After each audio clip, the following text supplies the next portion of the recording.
In this episode, we're talking about happiness as the normal condition of man from Chapter 9 of Leonard Peikoff's book, Objectivism, the Philosophy of Ayn Rand.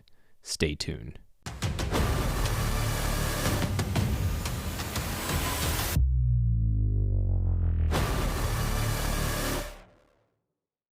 All right, so let's start out with a summary.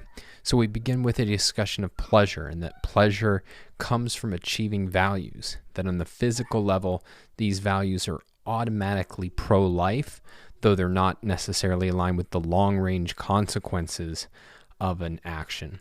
But for chosen values, the barometer is our emotions, broadly joy and suffering.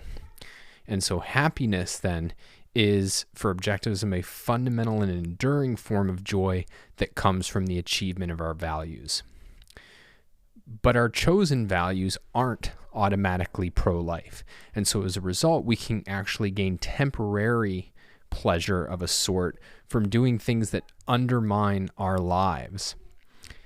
And that, Leonard argues, can't produce happiness. Only rational, consistently pro-life values can lead to happiness. So he says, if he holds irrational values, however, he may attain a particular out-of-context goal or goals, but he cannot achieve his values because irrational values, involving as they do inbuilt contradictions and chronic clashes with reality, cannot be achieved. The irrational man is inevitably tortured. To him, failure means suffering, and so does success. Success of his kind at blanking out reality is a threat. Attainment brings him anxiety, desire is guilt, self-esteem is self-loathing, pleasure is laced with hangover, joy is overcome by pain. Whatever the name of such a state, it is not happiness. Happiness, then, we get is a state of non-contradictory joy. We then get a discussion of a topic we've touched on in the past, but it's motivation by love versus motivation by fear. And we get the idea that the irrational person isn't moved by positives, that even when they pursue things, they're not on a quest for values. They're trying to avoid negatives. They're motivated not by love of values, but by fear, the desire to escape disvalues.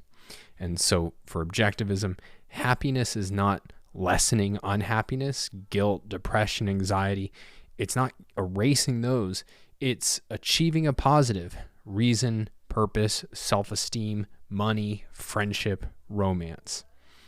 And so then we get a discussion about this deep relationship between virtue and happiness. So it's that self-preservation and happiness are not separate issues. They're two aspects of a single achievement: the internal and external consequences of successful living, of self-preservation. And so then from the Objectivist perspective, virtue does ensure happiness in the sense of what Leonard calls metaphysical pleasure, because it ensures the achievement of philosophic values, reason, purpose, and self-esteem. It ensures that you have the right relationship with reality. And so, even if you're struggling, you're confident, you're serene, you're at peace. And so you could put it in short as virtue guarantees joy in being alive. So this is quoting Leonard: metaphysical pleasure does not erase the pains incident to daily life, but by providing a positively toned context for them, it does blunt them. In the same manner, it intensifies one's daily pleasures. Though sometimes we get even virtue isn't enough to have even this kind of metaphysical pleasure or joy in living, that there are times when the pursuit of values is impossible. And in those cases, you won't be happy. And we get kind of a discussion of what some of that is. And, if you're in chronic pain or you lose a, longtime spouse who's, crucial to your happiness, your existence as a valuer is impossible to you. But absent that struggle per se, the fact that you haven't achieved, let's say, business success or something like that, you can achieve the philosophic values that happiness depends on and that metaphysical pleasure consists in. this view gets contrasted then with the intrinsicist and subjectivist views, and that it's the intrinsicist is skeptical of joy, and that intrinsicism teaches us to adore pain as a sign of virtue. And so we get, the symbol of that, Jesus on a cross. And that then hedonism is a false alternative. It's right that pleasure is a value, but because it has no objective standard of pleasure, it amounts to whim worship. In essence, it's circular. It's that value is that, or rather it tells you to value that which you already happen to value. We get then a discussion of the benevolent universe premise, and that it's that happiness properly understood is not only possible, but it's normal. It's what you should expect if you're living a moral life. And so Objectivism calls this the benevolent universe premise, not because the universe cares about you, but it's that the universe is auspicious to human life, that if you conform to it, if you conform to the metaphysically given, to put it in the terms we've talked about since chapter 1, then you can expect to achieve your goals and thus to attain happiness. So here's the quote from Leonard: "Like any conscious creature, a man on the benevolent universe premise is well acquainted with pain. His insignia, however, is his refusal to take pain seriously, his refusal to grant it metaphysical significance. To him, pleasure is a revelation of reality, the reality where life is possible. But pain is merely a stimulus to corrective action, and to the question such action presupposes. The question is not what's the use, but what can I do?" And it's that this isn't optimism. If we're talking about blind optimism, it's not the idea that everything happens for the best and there's no suffering or evil. It's realism, including a recognition that happiness is possible if you conform to reality. And so the quote from Ayn Rand here is, "We do not think that tragedy is our natural fate, and we do not live in chronic dread of disaster. We do not expect disaster until we have specific reason to expect it. And when we encounter it, we are free to fight it. It is not happiness, but suffering that we consider unnatural." So the first question I want to examine is, does happiness, or rather, does philosophy have anything to say about happiness? And the reason I raise this as a question is because happiness today is largely considered a psychological question, and that in order to have a view of happiness, to be scientific about happiness is really to be rooted in, quote, data. And this is mostly a part of the realm of happiness studies. And there's a bunch of these different kind of studies and ways of gauging happiness. I'm just going to give one example because I think it illustrates why I think this is not the right way to think about happiness, though I'm not going to go so far as to say that it has no value. So this is the Oxford Happiness Questionnaire. And basically, people are supposed to take this and rate themselves 1 through 6, where 6 is strongly agree versus a 1 that's strongly disagree. And as I read out these different statements, ask yourself this question: how do you think Rourke would answer, and how do you think Keating would answer? And I'll come back to that at the end. So I'm going to go through them relatively quickly. The point is not to take them down, but just to get the general sense of the kinds of things that is being assessed in terms of gauging whether a person is happy. 1, I don't feel particularly pleased with the way I am. 2, I'm intensely interested in other people. 3, I feel that life is very rewarding. 4, I have very warm feelings towards almost everyone. 5, I rarely wake up feeling rested. 6, I'm not particularly optimistic about the future. 7, I find most things amusing. 8, I am always committed and involved.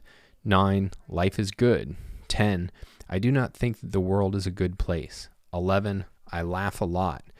12, I am well satisfied about everything in my life. 13, I don't think I look attractive. 14, there is a gap between what I would like to do and what I have done. 15, I am very happy. 16, I find beauty in some things. 17, I always have a cheerful effect on others. 18, I can fit in and find time for everything I want to. 19, I feel that I'm not especially in control of my life. 20, I feel able to take anything on. 21, I feel fully mentally alert. 22, I often experience joy and elation. 23, I don't find it easy to make decisions. 24, I don't have a particular sense of meaning and purpose in my life. 25, I feel I have a great deal of energy. 26, I usually have a good influence on events. 27, I don't have fun with other people. 28, I don't feel particularly healthy. 29, I don't have particularly happy memories of the past. So again, I don't want to be too dismissive because I think there's probably fruitful things to learn from this sort of thing. But what I want to get across is it's not like, oh man, like these guys are doing astronomy and philosophers are doing astrology. Like this should strike you, or I'll just speak for myself. When I read these, my reaction is, well, a lot of this is irrelevant to happiness. Some of it is probably negatively correlated to genuine happiness. Some of it, I think, if you understand the way in which bad people rationalize their immorality and their pseudo self-esteem, then you'd think this is a hopeless way to try to gauge and understand happiness. Trying to identify what will make you happy through happiness studies, it's like, I think, trying to identify how to think clearly by polling people and about how they happen to think and asking them how confident they are in their conclusions. I think that it's that far from how you can actually get at the right path to happiness. And I think it's any attempt to study happiness, it really depends on certain philosophic assumptions about what happiness is and how to measure it. For example, is happiness the avoidance of pain? Is happiness a series of jolts of positive emotion, like what Peter Keating feels when he gets somebody's approval? Or if you just try to avoid making assumptions and just make it like, hey, are you happy? Which is what some of these kind of reports or foundations of happiness study do, then you're depending on philosophic assumptions and honestly the ability to introspect of the people you're studying rather than kind of imposing them yourself. But if you look at the Oxford one, notice that there's very much a that you are happy to the extent that like you're thrilled to be around people and people are thrilled to be around you. And you can think, all right, well, there's a positive sense in that, which is, yeah, like Rourke would have a couple of friends that they liked being around each other. But, you know, Keating loved being around lots of different people and lots of people liked being around him, whereas Rourke made many people feel uneasy and many people bored him, and certainly compared to the joy that he took in his work, like it's incomparable. And so those assumptions are getting embedded here, and it's only philosophy that can question those assumptions, that can really say, well, no, what is happiness? And so you could think that, yeah, maybe there's a lot we could learn psychologically by studying happiness, but it presupposes a philosophic analysis of happiness, and that you can't escape that. This is, I think, a really good example of the way in which philosophy is inescapable, even when people are explicitly trying to get away from ideological presuppositions. It's that you can't take a philosophic concept like happiness and strip it of philosophy. Like it cannot be done. So it's that philosophy is crucial to understanding what happiness is and isn't. And if you hold the view that happiness is the emotion that proceeds from the achievement of values, of a code of non-contradictory values, then you need philosophy in order to formulate what is an achievable ideal, what goals fit together harmoniously so that you can achieve not just some particular value, but a whole code. That can't be looking at what goals people happen to pursue and trying to, figure out, well, this one's in isolation seems to lead happiness, or this kind of bunch of them.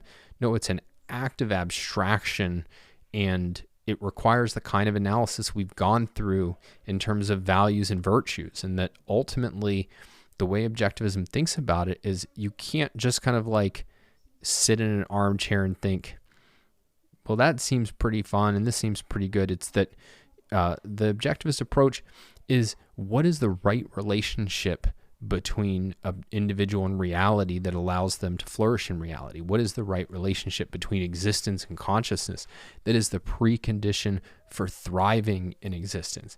And that is going to allows you to formulate a whole way of life. And it's a way of life that it's unconventional. And so you're not going to get that isolated in these kinds of studies. So I think that captures the main point of that. Far from being unscientific, I think philosophy is the precondition for any further insights that psychology can offer into happiness. And certainly Objectivism doesn't say that philosophy has the last word on happiness any more than it has the last word on like how to, achieve what you want in your career. But what it gives you is the precondition or the foundation for being able to do that later work. And so I think understanding happiness from a philosophic perspective is indispensable. Turning next to a topic that I like to think of as the richness of happiness. So I think, unfortunately, happiness has been trivialized, and it's been trivialized both by its supporters and its attackers. And I think the root is that both of them have accepted a subjectivist conception of happiness. So I think virtually everybody today, or at least many, many people, would say like no one can tell you what will make you happy. And I mean, there's obviously a truth to that in the sense of nobody can choose your specific values. But it's really taken as that if you say it makes you happy, then who is anybody else to question it? That happiness is a totally subjective thing. And again, this is something that I think is held by both the people who endorse that and people who oppose happiness. So you get two schools. You get the whim worshiping type who say, well, look, happiness is whatever you want. And so you should basically do whatever you want. And then there's people who say, like, there's nothing noble and deep in that. And if you actually look at the people who try to live that way, it leads to misery. So to hell with happiness as a goal. And so I think this is kind of what's behind like Jordan Peterson has equated happiness with cotton candy. And we're not supposed to strive for that. We're supposed to strive for something better than happiness, more noble than happiness, more secure and meaningful than happiness. On the other hand, or from the objectivist way of approaching this, if you recognize that happiness requires the achievement of a whole code of values, that it requires thought, long-range effort, that it requires enormous virtue and involves our deepest values, then you have a totally different conception of happiness. And one aspect of this that I want to point out is it's a completely different image of what a happy person looks like.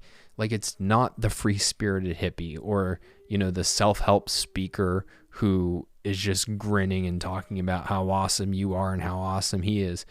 And the way I like to put it is that happiness is often quiet. And when I think about the people I've seen whom I have reason to think are genuinely happy, the kind of characteristics that leap out are things like serenity, authenticity, like a real being comfortable in their own skin, and that they're the same in any setting, or at least in most settings, and often enthusiasm, but it's often enthusiasm for the things that they deeply care about. So they're not walking around like the life of the party at all moments. But when it's something that they're fascinated by, interested in, or curious about, they come alive. An interesting one is generosity. And I mean, particularly in non-monetary ways. And I definitely don't mean in an altruistic way. But it's that they're overflowing with a sense of abundance. And so, like, it's the miserable people who are kind of looking to get every dime they can out of somebody, or like out of every situation. And the people are genuinely happy. There's so much value achievement going on in their lives, and so much being at peace with themselves and the world, that I think generosity just kind of flows from it naturally. They're often blunt, and that's because there's no breach between what they think and what they say. No hint of kind of manipulation or putting it through the little computer that's trying to figure out, man, how's this going to play out? Is this going to, like hurt my job prospects? Is this going to make me unpopular? It's just, they're so focused on articulating their understanding of reality as clearly as possible that it comes across as just very straightforward and blunt. There's a kind of universal ambitiousness that, and by universal, I mean, they have a huge ambitiousness for themselves, and they regard it as obvious that, like, no matter what you're doing and how high your goals are, why aren't you aiming at more? There's just this kind of sense that the universe is open to human achievement, and therefore they don't have a narrow view of what's possible.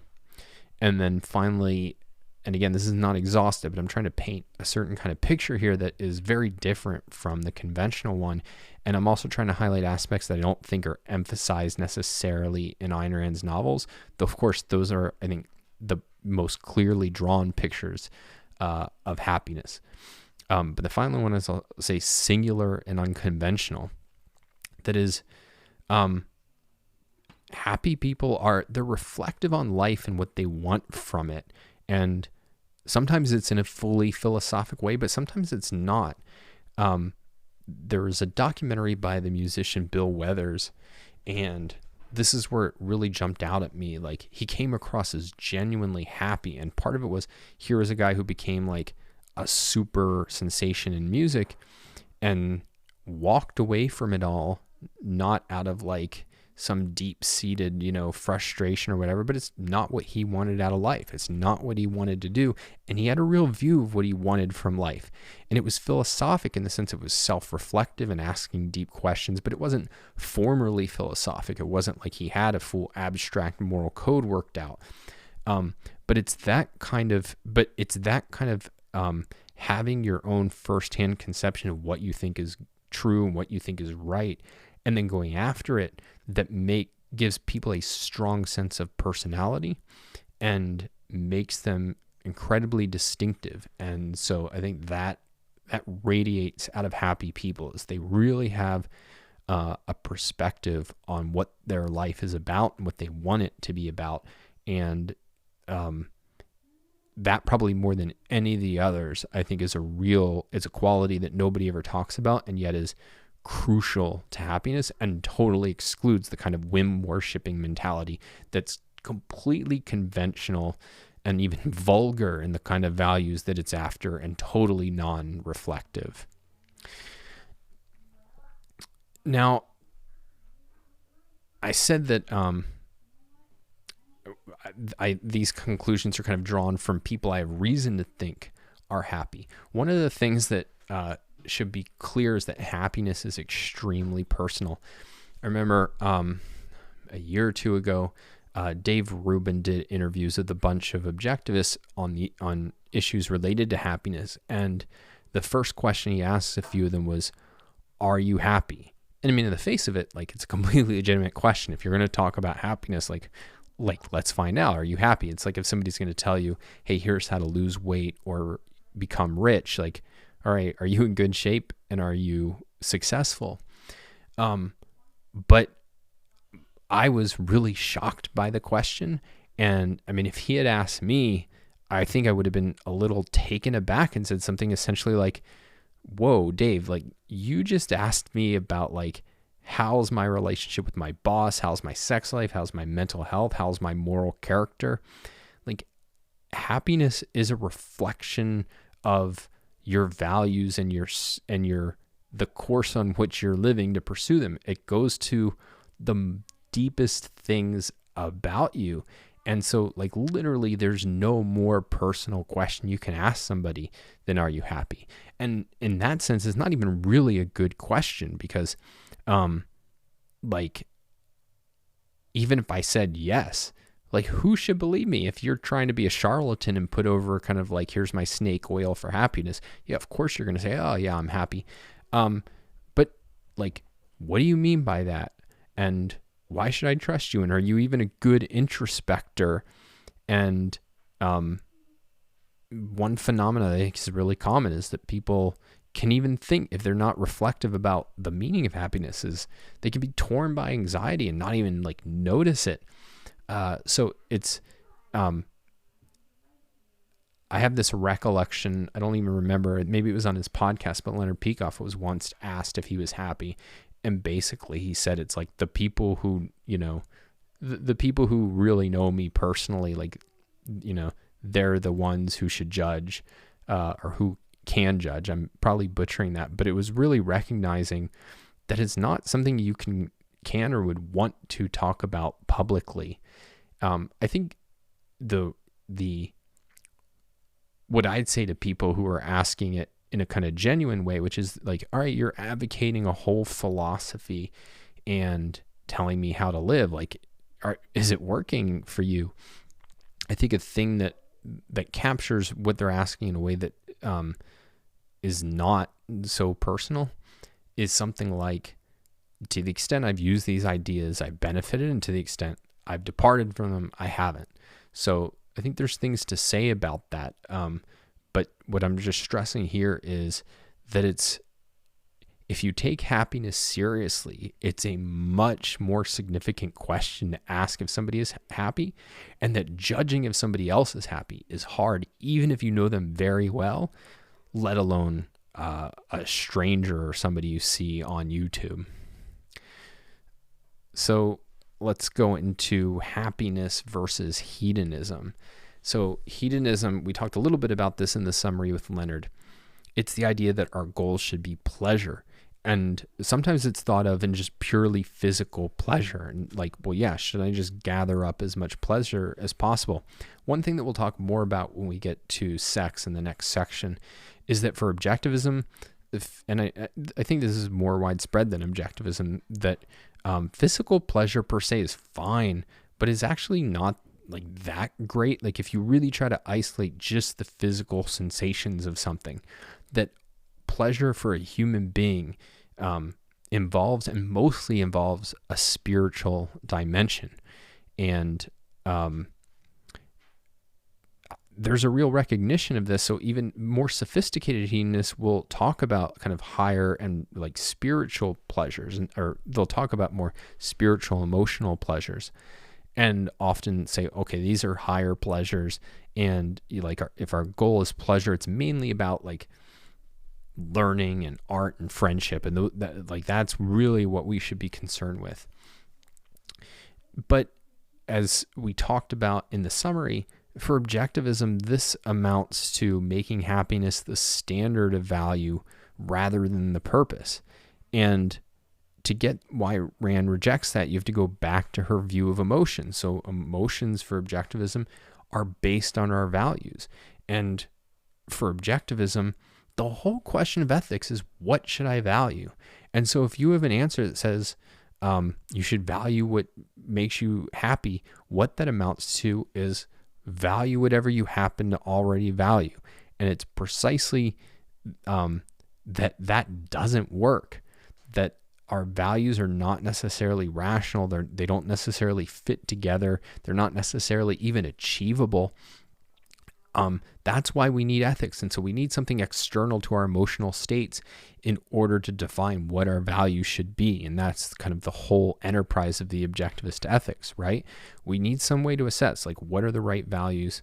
And then happiness comes from pursuing them.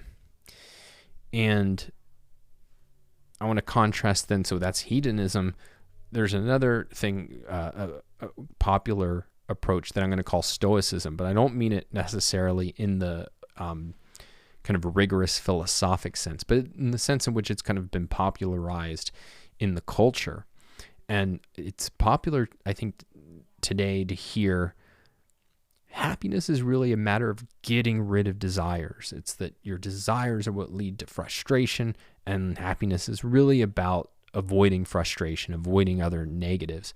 So here's a really widely respected and really interesting guy, Naval, who says in his book on success and happiness, I believe happiness is really a default state. Happiness is there when you remove the sense of something missing in your life. Happiness is about the absence of desire, especially the absence of external things. Happiness to me is mainly not suffering, not desiring, not thinking too much about the future or the past, really embracing the present moment and the reality of what is and the way it is. Now, there's something plausible about that. I mean, first of all, it's just true that if you're like severely anxious or depressed, like getting rid of that, like that's really good. Like that will get you a long way towards happiness. And it's also true that much of anxiety and depression is in one way or another tied to people's aspirations, their fears about not getting what they want or losing what they have. And to add to the plausibility, I also think it's true that much of what people think will make them happy won't, or when they get it, they find doesn't make them happy. So here's what another popularizer of Stoicism, Ryan Holiday, says. He says, the key to happiness, to success, to power, any of these things is not to want them really bad. It's not putting what you're after on a pedestal. The key to happiness and success is realizing that at a granular level, that the things most people desire actually suck.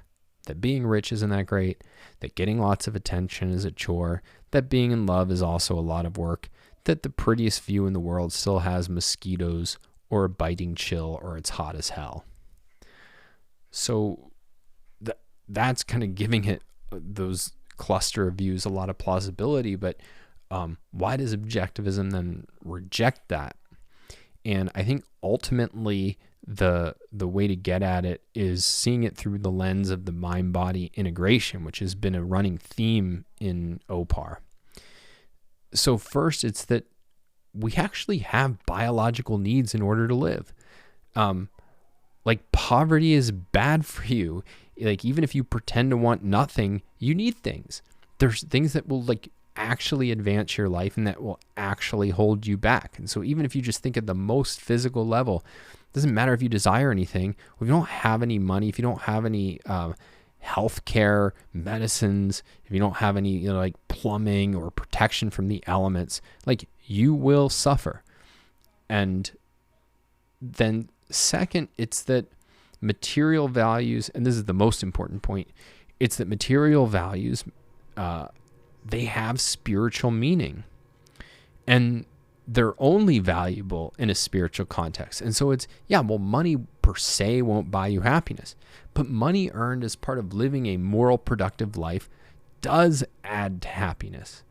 And we'll have a lot more to say about this when we discuss sex, but what I'm stressing here is that achieving your desires, if they are rational, if they're part of a moral way of life, then they aren't empty. They don't suck. They are, contrary to Ryan Holiday, that great. And by contrast, and this is the third point and the final point that I raise, a lot of the things people pursue in order to make themselves happy, they aren't actually real positives. So this idea that like man, desiring money, fame, sex, that's chasing after a positive, and that's empty in the end. And so we should just not desire these things. We shouldn't go after them. We shouldn't be focused on positives. It's really happiness is a negative. For objectivism, desiring those things outside of a moral context is really a form of motivation by fear. It's these things are escapes, or the kind of like desire and mentally projecting, oh, my life will be okay when I achieve these external things. They're really forms of escape from fear and guilt and unhappiness. They're not genuine values. So to kind of summarize this whole perspective, the objectivism's view is, look, you have actual needs. Your life has actual requirements, and you can try to hypnotize yourself into not wanting them, but you will suffer for it. And then it's, if you pursue them, but you pursue them rationally in the context of deep philosophic values and through the exercise of rational virtues, then it's simply BS that you won't be happy, or that they're empty or kind of unfulfilling. It's when you have the union of mind and body, then the achievement of values is deeply, almost indescribably joyful. So that's it for this video. And next time we will turn to the topic of sex as metaphysical and wrap up our discussion of happiness, and thereby wrap up our discussion of ethics and move on to politics. Talk then. In the meantime, be sure to like this video, subscribe to the YouTube channel, and go to donswriting.com and sign up for the newsletter. Talk next time.